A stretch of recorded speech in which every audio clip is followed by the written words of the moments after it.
નમસ્કાર. જન આવાજમાં હું ભાવના પંકજ. અમદાવાદના નિકોલ વિસ્તારમાં આવેલા ગ્રેવિટી શોપિંગ મોલમાં આભૂષણ જ્વેલર્સમાં થયેલી કરોડોની ચોરીએ સમગ્ર શહેરમાં ચર્ચા જગાવી છે. આ કેસ માત્ર 1.66 કરોડના સોનાની દાગીનાની ચોરીનો નથી, પણ વિશ્વાસ, કર્મચારીઓની પસંદગી અને સુરક્ષા વ્યવસ્થા સામે પણ ગંભીર પ્રશ્નો ઊભા કરે છે. મળતી માહિતી મુજબ આભૂષણ જ્વેલર્સમાં છેલ્લા 11 મહિનાથી કામ કરતી સેલ્સ ગર્લે સોનાના દાગીના ચોરી કર્યા હોવાનો આરોપ છે.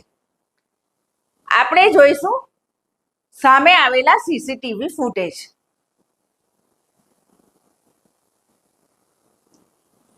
સીસીટીવી ફૂટેજમાં યુવતી સામાન્ય રીતે હસતા અને વાતો કરતી જોવા મળે છે અને દાગીનાના ટેગ જોતા જોતા સોનાના આભૂષણ પોતાના બ્લેઝરમાં મૂકતી સ્પષ્ટ નજરે પડે છે.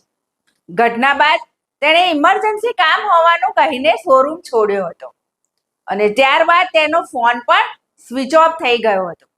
આ સમગ્ર ઘટનામાં એક વધુ ચર્ચાનો વિષય બન્યો છે યુવતીનો સોશિયલ મીડિયા પ્રોફાઇલ, જ્યાં તેના ફોટાસ અને પોસ્ટ જોઈને ઘણા લોકો કહી રહ્યા છે કે તેનો દેખાવ કોઈ ફિલ્મની હિરોઈન જેવો લાગી રહ્યો છે. તેણે પોતાના સ્ટેટસમાં પણ લખેલું છે સ્ટે લોયલ. પરંતુ આ ઘટના પછી કેટલાક મહત્વના પ્રશ્નો પણ ઊભા થયા છે. શું માત્ર આકર્ષક વ્યક્તિત્વ અને સારી કોમ્યુનિકેશન સ્કિલ અને સ્માર્ટ પ્રેઝન્ટેશનના આધારે જ્વેલરી શોરૂમમાં વિશ્વાસ મૂકી દેવો યોગ્ય છે? શું યુવતીએ શરૂઆતથી જ કોઈ મોટી યોજના બનાવી હતી? શું આ 11 મહિનાની નોકરી માત્ર ને માત્ર વિશ્વાસ જીતવા માટે હતી?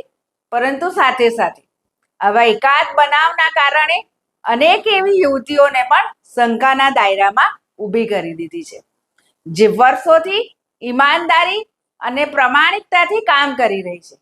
અને સૌથી મોટો સવાલ, જ્વેલરી જેવા સંવેદનશીલ વ્યવસાયમાં કર્મચારીઓના બહાર જતા અથવા ખાસ જ્યારે ડ્યુટી પૂરી થાય તે સમયે ચેકિંગ કેમ નહીં થતું હોય? શું સુરક્ષા વ્યવસ્થા માત્ર સીસીટીવી સુધી સીમિત રહી ગઈ છે? શું શોરૂમ મેનેજમેન્ટ તરફથી કોઈ સ્ટાન્ડર્ડ સિક્યુરિટી પ્રોટોકોલ અનુસરાતો નહોતો? હાલ નિકોલ પોલીસ સમગ્ર મામલે તપાસ કરી રહી છે. આ મામલે તમારું શું માનવું છે? કોમેન્ટમાં જરૂર જણાવજો. અમારી ચેનલ જન આવાજને લાઈક, શેર અને સબસ્ક્રાઇબ કરજો.